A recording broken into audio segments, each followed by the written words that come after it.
lahat ng nanonood sa atin. Poleños, lahat ng ginagawa po natin ay para sa inyo.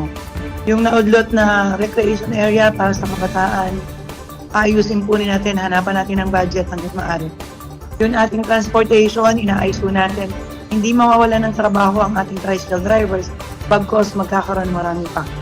Well, Ang ating pag-open ng ating pier, hindi magiging hadlang sa Kalapan, kundi may alternative route para sa ibang taga-south. So, dagdag lang to na pagpipilian ng mga pasahero.